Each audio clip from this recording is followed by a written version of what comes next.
Welcome to the third video on section 2 of Hume's inquiry concerning human understanding. And in this video, we're going to ask the question, well, what is the bite of the copy principle? How does the copy principle work?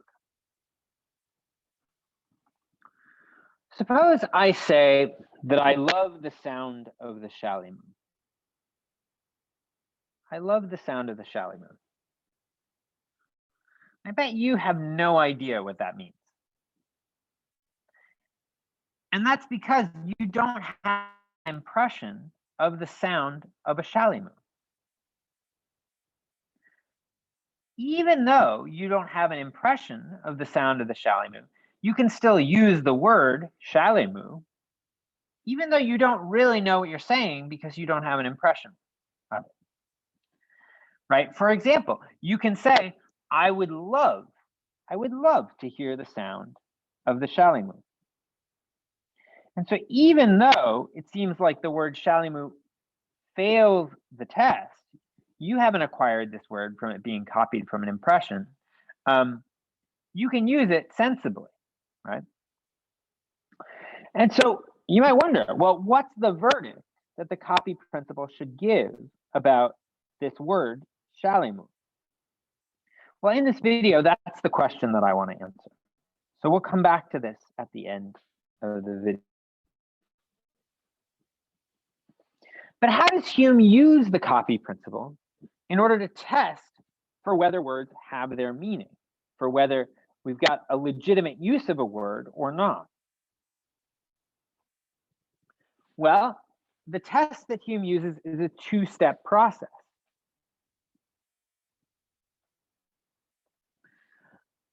So in applying the copy principle to test whether a word has meaning, the first step is going to be to break apart or analyze any complex idea into simpler ones, into simple ideas. And then the second step, so after you've broken apart the complex idea, like Golden Mountain,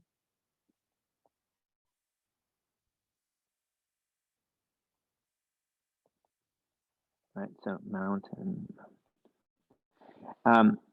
After you've broken it apart into golden and into mountain, well, then you have to see if all the simple ideas can be traced back to impressions. And so you'll trace golden back to the impression of the color gold, and you'll trace mountain back to your impression of mountains. And so then you'll say, okay, well, I can see that this idea has meaning. This idea of a golden mountain has a meaning because I can trace back all of its parts, all of its simple ideas to impressions. All right, let's turn the page here. So let's see how Hume would apply this to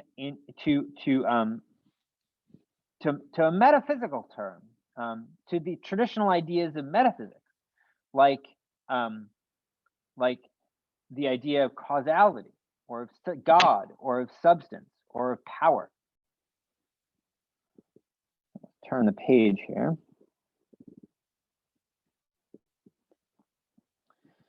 So Hume is going to use this strategy of this two-part strategy of investigate these ideas, and he's going to show that these ideas, these traditional ideas of metaphysics, actually lack the meaning that they are intended to have. So, for example, here's what he says about God. He says, the idea of God as meaning an infinitely intelligent, wise, and good being arises from reflecting on the operations of our own mind, and augmenting without limit those qualities of goodness and wisdom we may prosecute.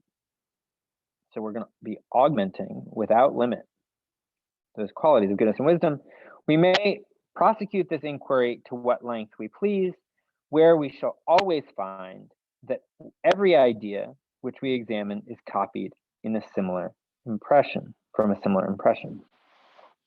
So what kind of idea does Hume think our idea of God is?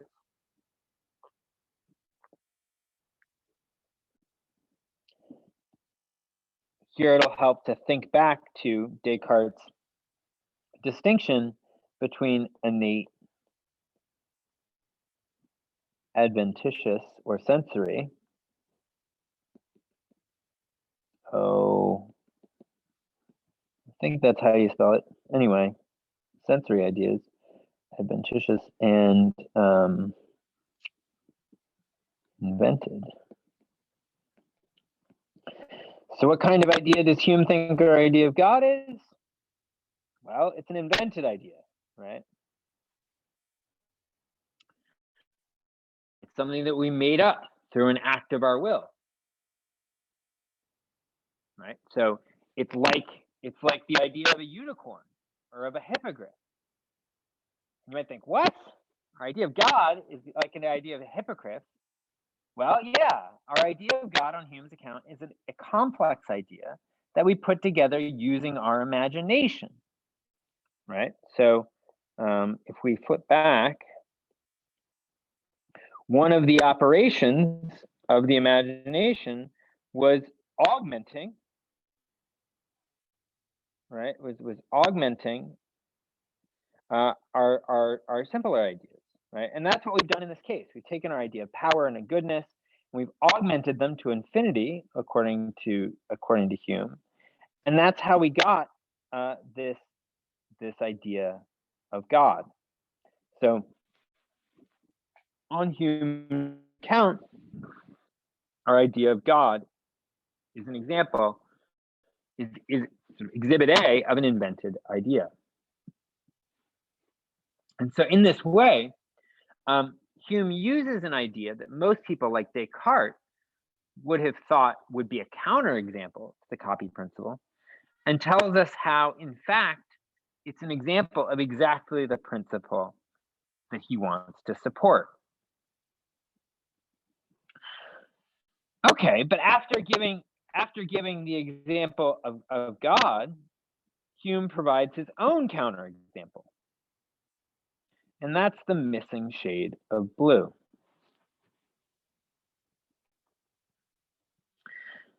So suppose you've experienced a whole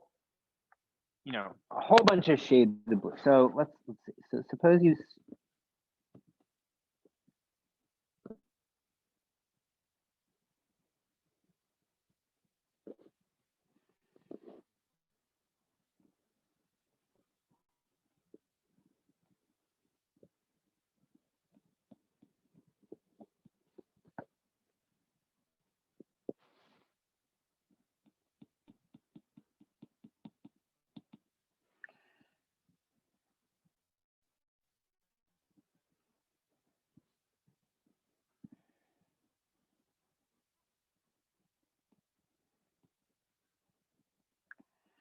okay.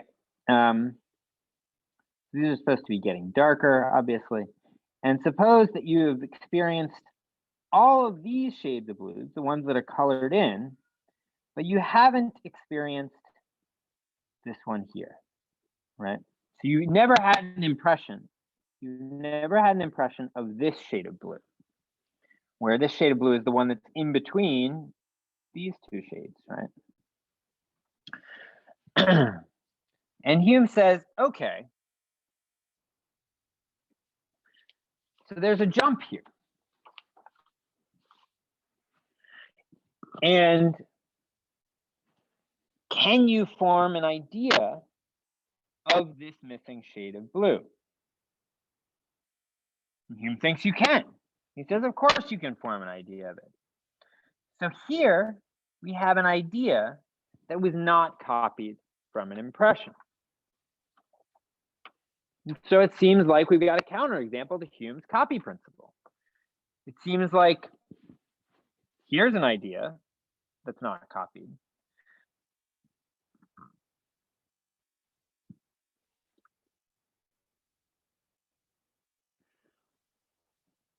And Hume just accepts this and then moves on.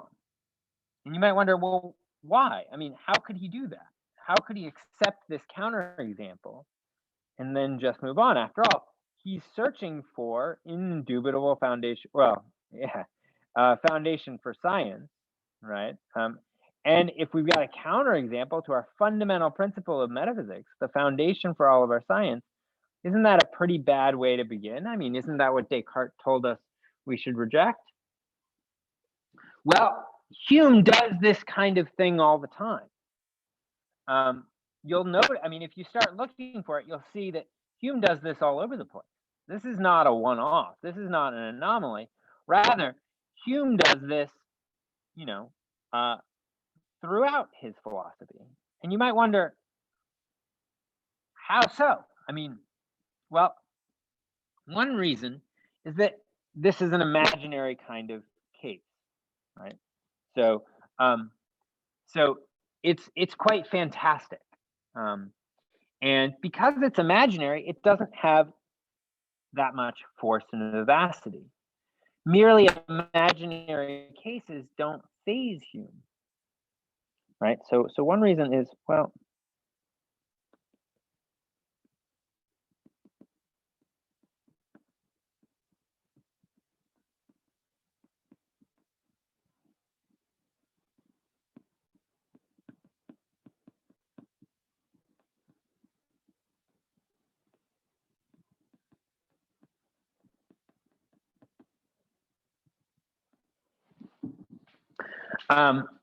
so he's not that impressed. But another reason is that the impression is easily supplied here, right?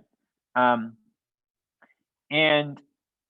so it isn't generally true. I mean, it isn't really a counterexample of the process of meaning testing, right? I mean, you know, I've got a continuum of shades of blue that I've had impressions of. And it seems like wherever I have a continuum like this, I can fill in the continuum, right? There's a blank in the continuum and I can fill it in very easily. But I couldn't, for example, just imagine the taste of pineapple without ever having tasted pineapple, right? So the taste of pineapple, it seems like it doesn't exist as obviously on a continuum or a spectrum. And so one reason that I can fill in the missing shade of blue, but I can't invent the idea of the taste of pineapple, is that the idea of the missing shade of blue exists on this continuum of different shades of blue, but the taste of a pineapple doesn't, right? So it's got little force and vivacity, and the impression is easily supplied.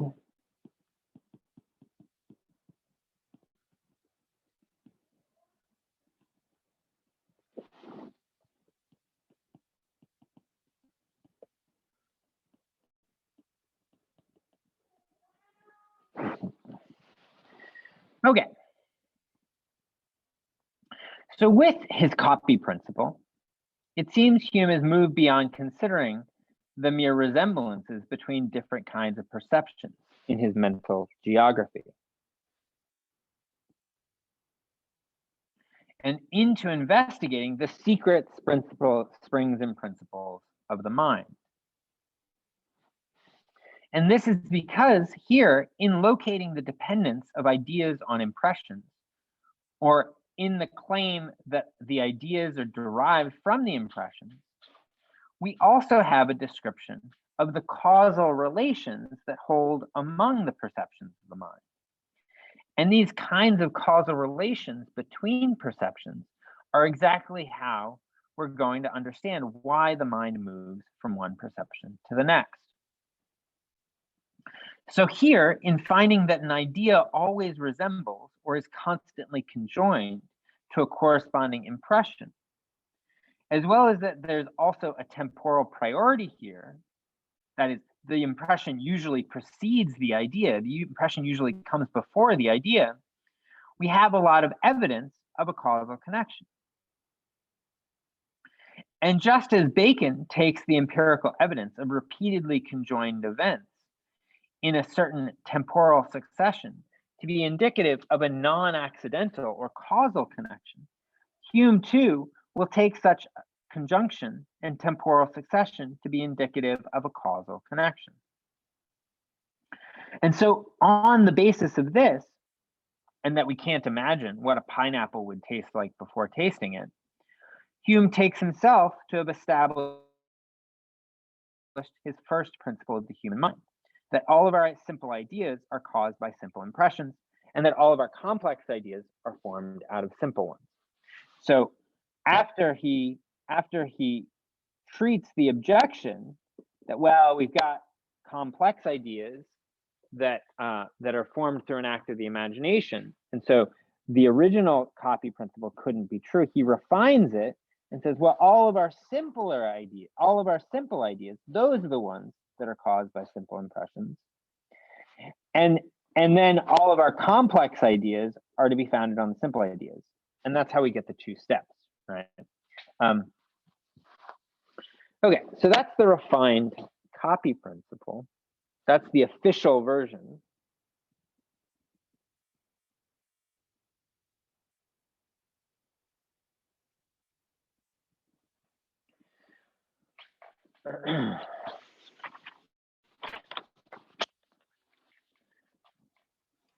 And so, I mean, now that we've accepted this refined copy principle, we can see that there are no ideas that are not derived from simple impressions, and thus no innate ideas, right? So the copy principle leads quickly. So it's a principle that governs the secret springs and principles. It's a law.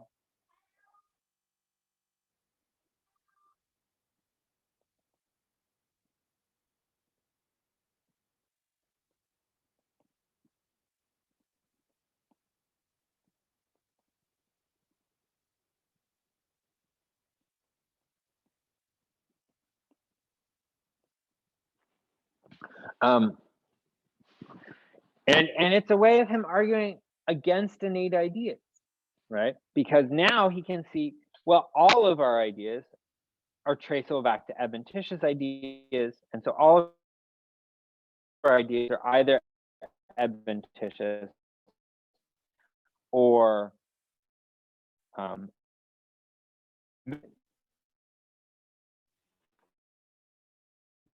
and so what we're going to find is that, again, in this copy, if it's complex, what are the component simple ideas?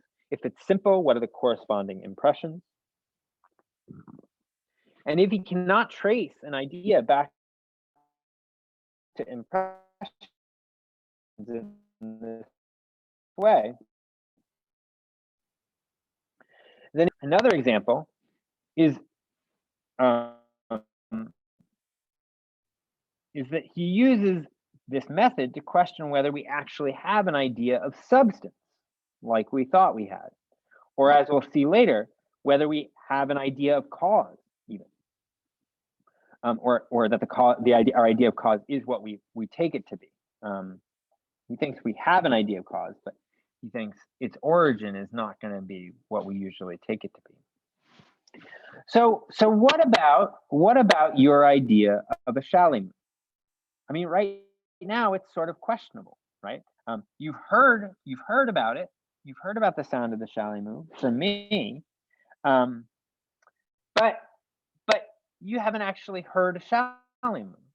And so you've heard about it on testimony, but you can't the idea of the Chalet back to a corresponding impression, right? Suppose you didn't know a unicorn or a dragon wasn't real, and suppose someone told you about them and said that they were real. Suppose that somebody said, "Oh yeah, there are unicorns. They live in the Euralasia steppes. You know, they live in obscure parts of Russia."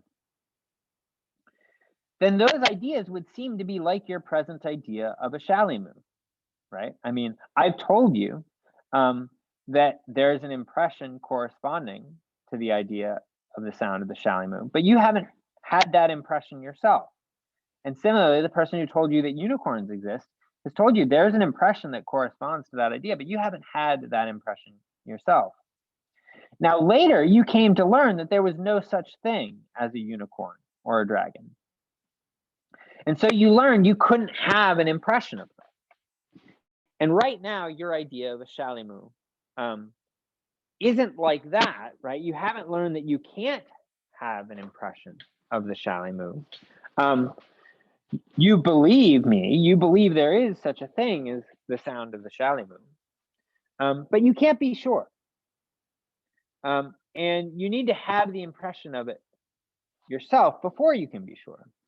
And that's the verdict that we should want with your idea of the Shalimou.